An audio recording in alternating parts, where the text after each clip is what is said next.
Assim que a experiência começou e usei o tarô, senti uma presença demoníaca. E não sei se é só porque tô chapado, mas sinto algo bem sombrio aqui. Começo a escrever no diário uma conversa que tô tendo com esse demônio. Cresci no lado oeste de Oahu. Na verdade, cresci na igreja. Tinha meus dois pais. Tive uma boa infância, diria eu. Na igreja pentecostal, vi muitos movimentos espirituais. Criança, via gente orando em línguas e até interpretando, algo que não vi mais tarde na igreja. Nessa época, meus pais estavam muito envolvidos. Eles eram responsáveis pelo ministério infantil. Quando criança, eu só queria agradar meus pais. Nas ruas, eu pregava Jesus por onde passava. Nessa época, acho que frequentei a igreja por uns 8 anos. Com uns 8 anos, meus pais se magoaram com a igreja. Eles sofreram essa mágoa na comunidade e deixaram a igreja totalmente. Bem, não totalmente, mas começamos a ir a outra igreja. Eu tinha uns 8 anos na época. Saímos daquela igreja e começamos a frequentar outra por uns 2 anos. Isso aconteceu e eles ficaram meio desencantados, largaram a igreja de vez. Então eu tinha uns 10 anos de idade. Meus pais saíram da igreja e nessa época havia muito julgamento. Eu presenciava muito julgamento e fofoca sobre meus pais.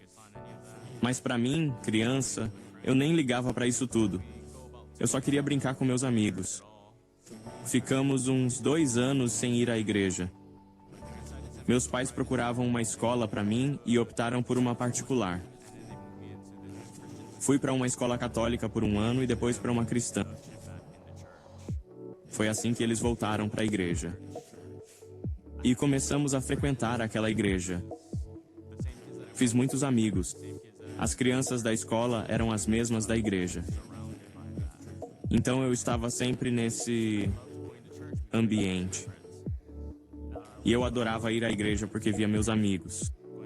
Eu estava na 8ª série, indo para essa escola e igreja.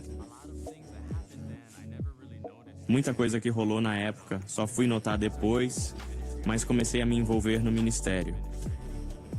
Queria me envolver total no ministério de jovens que a gente tinha. Eu queria servir, estava com fome demais de Deus, mas não sabia para onde ir. Tive um mentor que até hoje diria que era super ungido. Mas de criança, o jeito que pregavam era bem religioso. Então eu ficava com medo de ir pro inferno por vários motivos. Tipo, poxa, piquei ontem mesmo. Isso me impedia de curtir a vida de verdade. Eu ia surfar. Se as ondas estavam maiores, ficava com medo de ir porque tinha pecado. Se algo acontecesse surfando, eu podia acabar no inferno. Então, eu vivia com muito medo, mas nunca culpei ninguém nem nada por isso. Eu só pensava, cara, preciso acertar minha vida com Deus e tinha que me arrepender constantemente, todo dia, a todo momento. Me formei naquela escola e continuei envolvido no ministério. Conheci minha namorada no ensino médio, na época, e ela se mudou para Nova York. Ela se formou alguns anos depois de mim, e a gente ainda frequentava aquela igreja. Vi algumas coisas, tipo meus amigos indo à igreja, querendo servir. Eles só queriam ajudar, sabe? E os líderes faziam um círculo de oração antes do culto começar.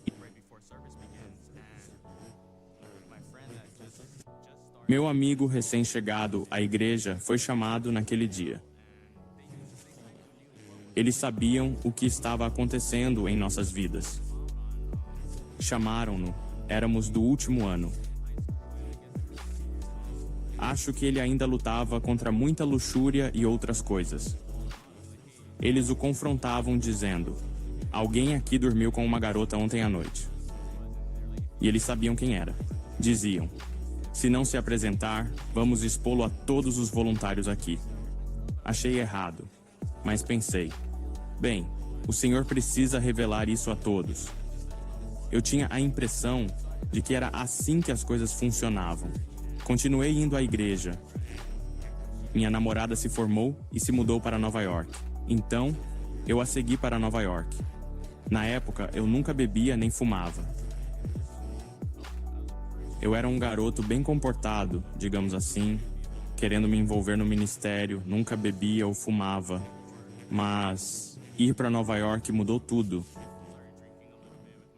Comecei a beber um pouco com meus amigos, num ambiente bem secular. Então comecei a me envolver um pouco nisso.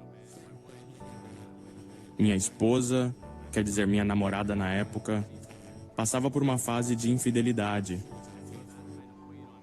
E isso me afetou um pouco enquanto eu morava em Nova York. Isso meio que me motivou a mergulhar mais fundo na bebida. E experimentei maconha pela primeira vez. Comi um comestível e isso mudou muita coisa pra mim. Abriu meus olhos para perguntas que eu nunca teria feito antes. Eu vivia sob a religião, mas agora fazia perguntas loucas sobre o governo e minha criação religiosa.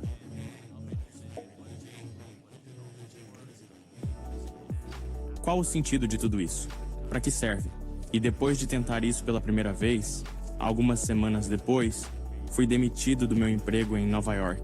E pensei, ok, sabe de uma coisa? Talvez seja a hora de voltar para casa. Eu estava em Nova York há cerca de 3 anos. E isso foi quando eu tinha uns 23 anos.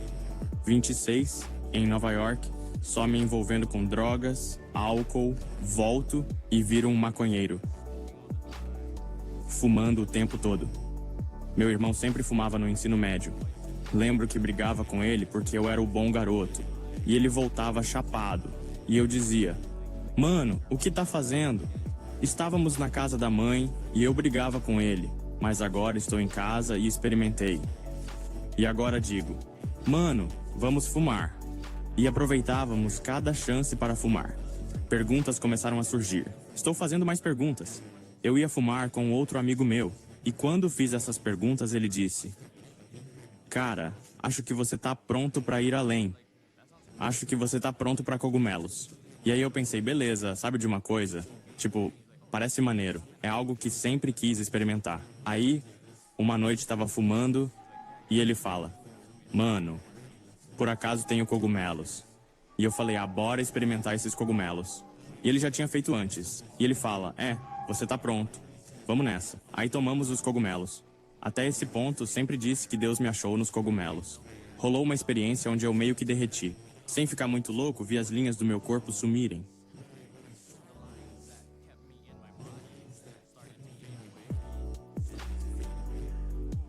E pensei, caramba, tô conectado com tudo. Como se tudo fosse uma coisa só. E vi essa luz e fiquei convencido. Fiquei tipo, uau, é isso aí.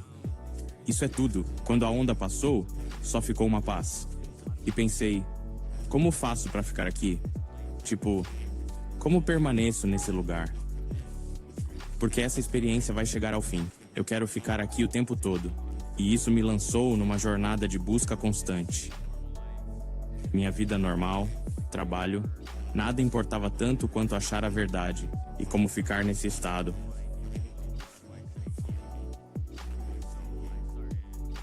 Então segui uma trilha religiosa oriental, explorando hinduísmo e budismo.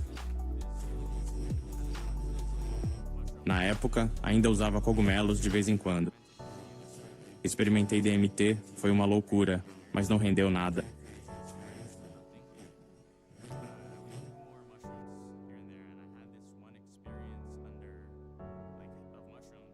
Mas eu usava cogumelos de vez em quando e tive uma experiência intensa. Uma dose alta me levou a um lugar onde senti que não devia estar. Era como se eu estivesse lá ilegalmente, mas sempre chegava nesse ponto. Não importava quantos cogumelos ou psicodélicos eu usasse, sempre atingia uma espécie de teto de vidro e sempre pensava que havia algo além desse teto que eu não podia acessar com drogas. Eu precisava fazer isso completamente sóbrio, então comecei a buscar gurus. Foi quando mergulhei no budismo e na meditação. comecei a praticar meditação. E Justin, antes de continuar, só por curiosidade, por que você buscou o hinduísmo e outras religiões em vez do que conhecia na infância?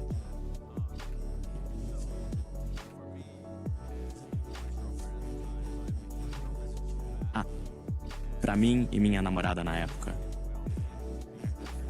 Então minha namorada e eu voltamos e sempre caíamos nessas questões após eu começar a fazer perguntas. A dor religiosa começou a surgir. E eu via isso como um cara grande no céu, condenando pessoas ao inferno. Enquanto outras religiões incorporam tudo, como a terra, tudo mesmo, e no Havaí temos essa forte conexão com a terra. Então comecei a ver, nas religiões orientais, que elas unificam tudo. Não é só um cara separado de você te condenando ao inferno. Então essa foi a grande diferença que vi e pensei, quero me afastar disso. Foi quando percebi o que vi com meu amigo, meus pais e meu medo de simplesmente viver minha vida. Eu pensei, não quero voltar para isso. E só experimentei isso sob um regime cristão, digamos assim. E o que aconteceu depois na sua busca? Você começou a se envolver com hinduísmo e meditação. O que aconteceu depois disso? Então eu estava buscando esse lugar e vi esses gurus, esses monges, e pensei, poxa, parece que eles entendem esse espaço, entendem o lugar onde estão em paz. E para mim, era um lugar de paz. Então pensei, cara, vou começar a praticar como eles. E percebi que eles só conseguem fazer isso em mosteiros totalmente isolados.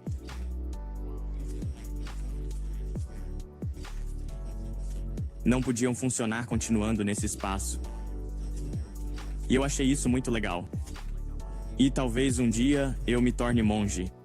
Mas ainda havia esse desejo de querer andar, de querer ser capaz de participar desta existência, porque era muito tipo, ok, seu ego morre, como sei que no movimento Nova Era se fala muito sobre a morte do ego. E seu ego morre, e você tá num lugar de paz, mas precisa se afastar do mundo dos vivos. Sabe, tipo o resto das pessoas.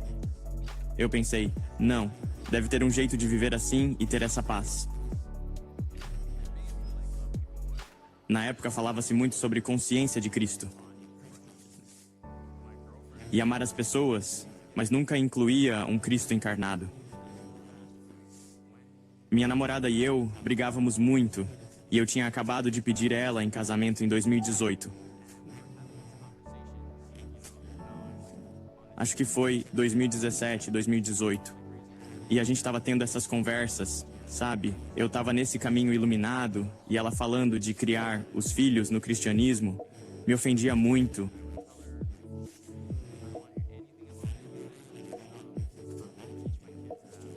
Eu dizia que não queria ouvir nada sobre Jesus. Não ia ensinar para os meus filhos que existe algo maior. E nessa época, enquanto eu ainda trabalhava, acabei traindo ela. Tava noivo, ela morava comigo, e eu traí e expulsei ela de casa.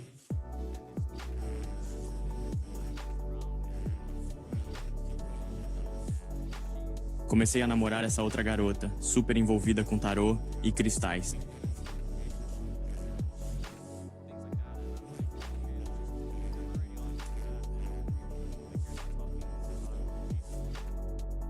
Coisas assim e eu penso, ok, isso é legal. Já estou nesse caminho e você não fala muito de Jesus. Legal, a gente se entende bem. Então sigo esse caminho e começo a explorar um pouco a feitiçaria, compro meu próprio tarô e faço algumas leituras. Na época, ainda uso cogumelos, buscando paz na sobriedade, mas brincando com esses elementos diferentes. Fazemos uma viagem ao México.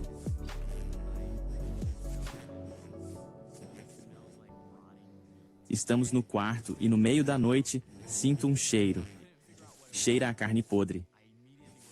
Era muito forte e não conseguia identificar a origem, mas fui imediatamente tomada pelo medo. E naquele momento, quando o medo me dominou, pensei, Uau, é isso. Ah, isso é realmente demoníaco. Eu nunca tinha aprendido sobre essas coisas, como presenças demoníacas, mas eu sabia. Vi filmes suficientes que falam de carne podre e achava que era tudo mentira. Até que naquele quarto senti aquele cheiro e pensei, não, há algo muito sombrio neste espaço. Acordei, ela não sentiu, disse que não sentia nada, e eu ainda podia sentir o cheiro. Persistiu o dia todo, mas naquele momento percebi que algo não estava certo no relacionamento. Então, terminei alguns meses depois. Na época pensei, como não partir seu coração, mas sabia que tinha que acabar. Terminei com ela e agora estou neste limbo. Estive num relacionamento desde o colégio por 10 anos. Terminei e logo entrei em outro. Agora não sei, estou numa zona neutra. Então, ainda estou buscando. Fui numa viagem de acampamento. Fiquei com ela por cerca de 10 meses. Fui acampar, tomei cogumelos e brinquei com o tarô. Assim que a experiência começou e usei o tarô, senti uma presença demoníaca.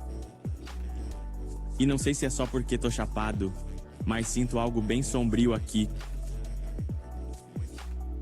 Começo a escrever no diário uma conversa que tô tendo com esse demônio.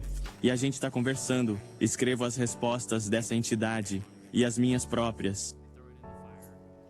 E penso, caramba, esse tarô, tudo isso, vejo o demoníaco em tudo.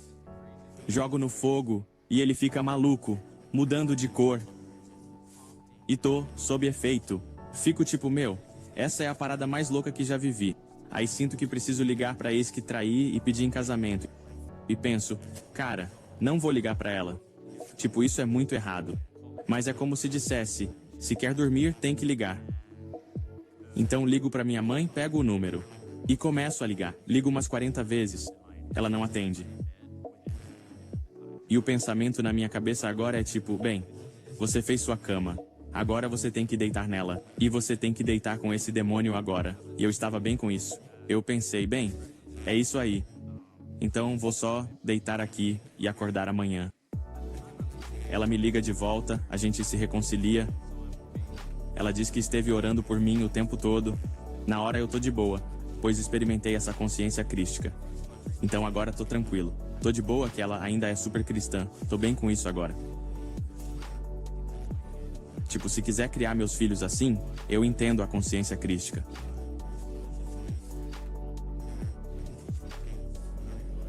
Só vou lembrar que é uma consciência crística. Não é um cara que andou na terra e morreu pelos nossos pecados.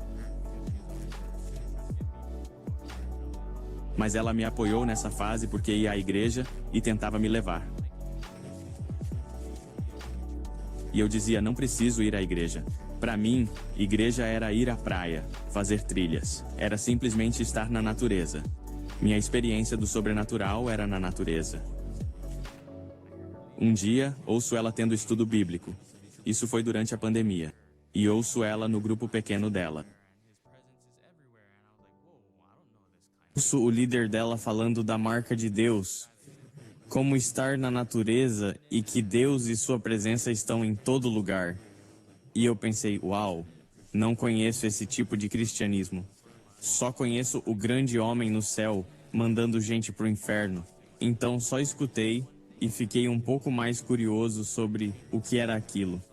Encontrei o mentor dela uma vez para almoçar e expliquei tudo o que estava vivendo.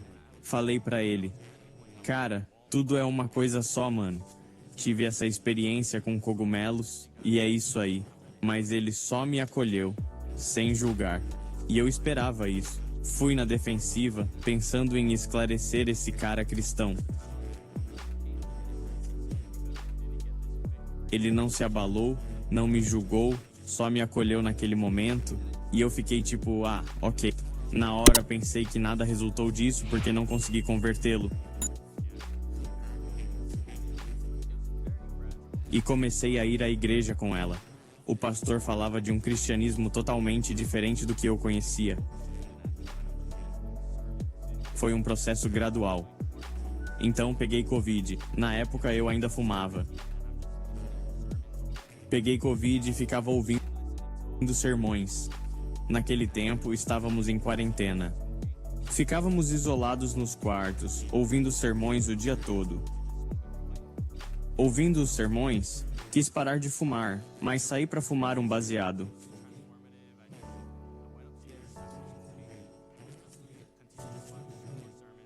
E esse foi meu último baseado. Não houve nada extraordinariamente transformador. Subi, depois de fumar, e continuei a ouvir mais sermões. No dia seguinte, pensei que nunca mais fumaria. Simplesmente deixei de lado.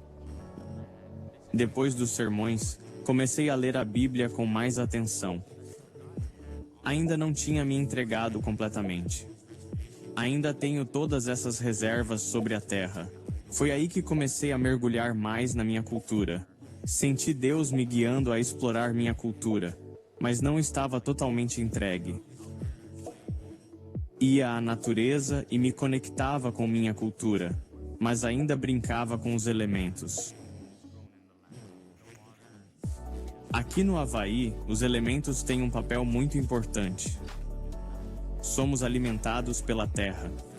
Nossa comida é cultivada na terra. A água nos alimenta. Pescamos. Os elementos é que nos sustentam. Essa é a mentalidade aqui.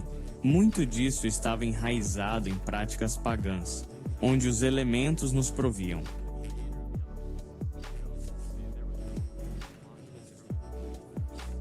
Não víamos um Deus soberano maior que os elementos, nem seu Criador. Havia uma barreira que nos impedia de chegar a essa conclusão. Nessa jornada cultural, senti a dor e o trauma do povo havaiano. Então, ao vivenciar essa dor, pensei: quero libertar essas pessoas. É assim que sinto Deus falando.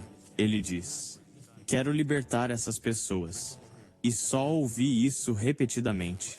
Aí eu penso: bem, é assim que eles serão libertados. Eles serão livres se recuperarem suas terras. Tudo que foi feito de errado seria corrigido, entende? Seguindo na fé, busco mais a Jesus e a Deus, mas sem me render totalmente. Então faço o pedido em 2021. A mesma garota do colégio. Voltamos a ficar juntos. Proponho em 2021. Sinto o Espírito Santo nos convencendo. Planejamos. Quando tivermos dinheiro, faremos um grande casamento. Isso seria provavelmente daqui a uns 2 anos. Economizamos para o casamento e planejamos nos casar depois. Ela perde o emprego e é contratada por uma organização chamada Camp Agape. Um acampamento para crianças com pais presos. As crianças do acampamento chamamos de anjos. Então ela era um anjo. Ela cresceu, o pai dela estava preso, e eles a chamaram de volta. Ela era a história de sucesso deles. Cresceu, foi para a faculdade e ainda vive para o Senhor. Então ligaram querendo contratá-la. Então eles a contrataram. Eu propus em julho. Contrataram ela em setembro. O acampamento seria em novembro. De setembro a novembro, só ouvi podcasts e sermões. Minha ideia de casamento era tipo, não precisa de papel. Sabe, estávamos tão conectados com a natureza. Era um pacto entre eu, você e Deus. Tipo, só isso era necessário. Não precisava do governo para dizer que tá casado. Ele logo me humilhou nisso. É engraçado, eu tava ouvindo esse podcast. Chama-se The Basement. Ela falava do casamento e como ele é necessário. E logo senti o Espírito Santo me convencer. Pensei, não, preciso me casar. Falei pra ela: olha, antes do acampamento, vamos liderar as crianças e ainda moramos juntos. Sabe, ainda fazemos sexo. Isso. Precisamos acertar as coisas. Temos que casar antes do acampamento. Planejar o casamento na semana anterior. Casar. No dia que casamos, foi quando eu disse que me rendo. Fui batizado no mesmo dia do casamento. Coincidiu que no dia do casamento a igreja fazia batismos de manhã. Então fui batizado de manhã e pensei: é isso. Estou me entregando. Jesus é meu Senhor. E vou declarar isso. Digo que houve 2 casamentos naquele dia. Virei noivo de Cristo e casei com minha noiva. E Justin, sabe? Não posso deixar de pensar no que você disse sobre ver o cristianismo como alguém mandando pessoas pro inferno. E vocês darem esse passo pro casamento foi tipo, ok, não dá pra continuar assim, vamos casar. Mas aí você se batiza. Então me pergunto, o batismo foi pra você naquele momento só mais um, não quero ir pro inferno? Ou não quero continuar errando? Ou aconteceu algo no casamento que Deus usou para te levar a entender melhor o que significa andar com Jesus? O que realmente aconteceu que te levou a decidir se batizar? Ou foi simplesmente, vou fazer isso e ver no que dá? Na época, eu curtia seguir o caminho da nova era e das tradições orientais, essa morte do ego. Acho que a linguagem é diferente na comunidade cristã, mas é essencialmente crucificar a carne. E foi assim que eu enxerguei. Não via mais como algo que você tem que fazer para ir para o céu. Naquela época, meu medo do inferno simplesmente desapareceu. Então, ao ser batizado, o pensamento do inferno nem existia. Era simplesmente como uma limpeza. Tudo que era velho seria esquecido, mas não para ir para o céu. Essa não era a intenção. Era como se, ao deixar a carne, eu pudesse amar e ser amado. E esse foi o único pensamento, sinceramente. Sim, o que aconteceu após o batismo e o casamento com sua esposa? E que as coisas decolaram de verdade. Sinto que Deus me pôs numa via rápida de crescimento. Na igreja tudo voltava à memória sem dor. Conheço as escrituras, li a Bíblia desde pequeno. Então, as escrituras vinham naturalmente. E fomos a uma conferência. Era uma conferência de liderança. Pensei que fosse só para líderes. Estávamos entrando no ministério. Mo, minha esposa, foi contratada pela equipe. Eu só ia para esse acampamento. Ela estava me contando. Ela disse, quer vir para o acampamento? Você será apenas um mentor. Lidera os mentores juniores. Mas você será mentor. É isso que ela estava me dizendo. E eu fiquei de acordo com isso. Fomos à conferência e eram só pastores. Logo pensei, opa, não é aqui que devíamos estar. Antes de casar, um mentor dela do acampamento nos casou. Quando casou a gente, usamos roupa tradicional. É chamado de kirê. Aí ele perguntou, você tem um kirê? Eu disse que não. Ele falou, tenho um kirê, mas só dou quando ordeno pastores. Então ele disse, vou tomar isso como profético. Eu pensei, não sei se quero esse chamado. Tipo, tudo bem. Ele disse, é isso ou você não ganha o kirê? Eu fiquei tipo, ah tá. Vou fazer só pelo kirê. Vou aceitar o kirê. Depois de casar, fui batizado e minha visão mudou para a mentalidade do reino. Fomos a uma conferência de líderes, cheia de pastores, e me senti deslocado. Pensei, espero que não seja eu entrando nesse chamado, mas tudo bem. O que Deus quiser que eu faça, serei obediente. Na conferência, um pastor falou sobre algo chamado Loi Kanaka. E assim, como Jesus falava aos pescadores, a Pedro ele dizia, farei de vocês pescadores de homens. O pastor explicou que no Havaí, um loi é um terreno alagado onde cultivamos taro. A lenda havaiana diz que o povo veio da terra, e o taro era como seu ancestral. O primeiro Kanaka nasceu, morreu, foi enterrado, e onde o sepultaram, cresceu o calô ou taro. E assim, eles reverenciam essa planta. Ele dizia que como Pedro e os outros eram pescadores, Jesus os faria pescadores de homens. Loi Kanaka significa farei de vocês cultivadores de pessoas, de Kanaka, Havaianos. Isso ressoou em mim, lembrando quando Deus disse: quero libertar esse povo. Isso ficou comigo. Vamos ao acampamento, ao Camp Agape, e tenho ótimas experiências. Vejo essas crianças quebradas, sabe? E elas querem se render. Eles têm esse encontro com Jesus. E logo sinto Deus me puxando, como se dissesse: este é o ministério para você. São crianças havaianas. A taxa de encarceramento de jovens havaianos aqui supera qualquer outra raça. E assim, com o chamado focado nas crianças e em criar uma geração que quebre essas maldições, foi o que senti naquele acampamento, naquele momento.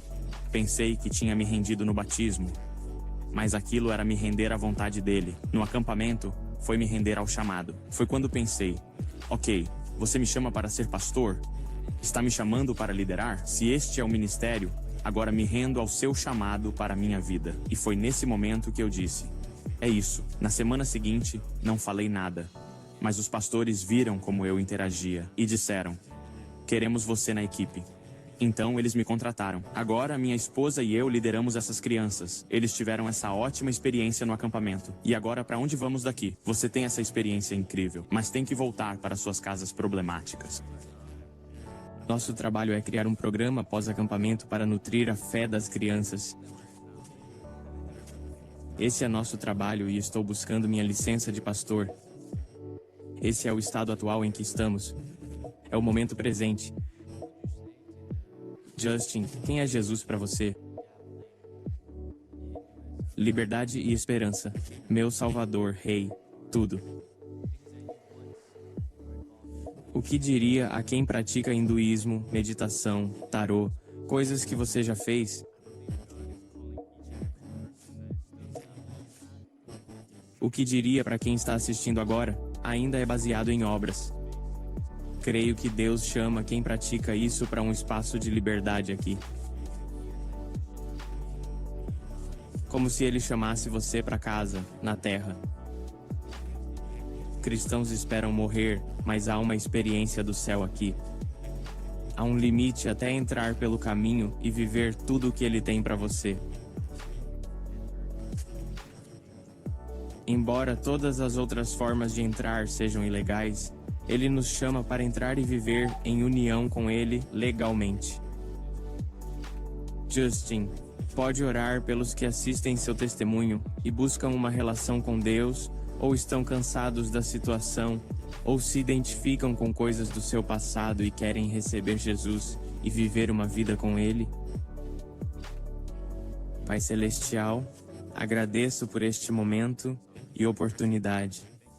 Obrigado pela sua misericórdia em minha vida. Obrigado pelo testemunho que me deu, que o glorificou.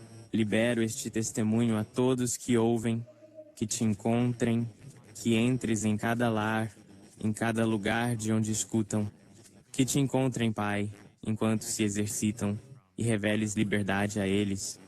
Se algo disso os tocou, que coloques pessoas em seus caminhos, coloque pessoas em seus lugares, em seu caminho. Conceda-lhes sonhos e visões, atraia-os para perto do seu coração, Pai, e simplesmente os liberte. Cada corrente que os prende, tudo que buscam, revele-se a eles, que a busca acabou, que encontrem paz, e que eles vejam sua face, Pai. Consagro este espaço e libero este testemunho para abençoar todos que forem tocados por ele. E no poderoso nome de Jesus, eu oro. Amém.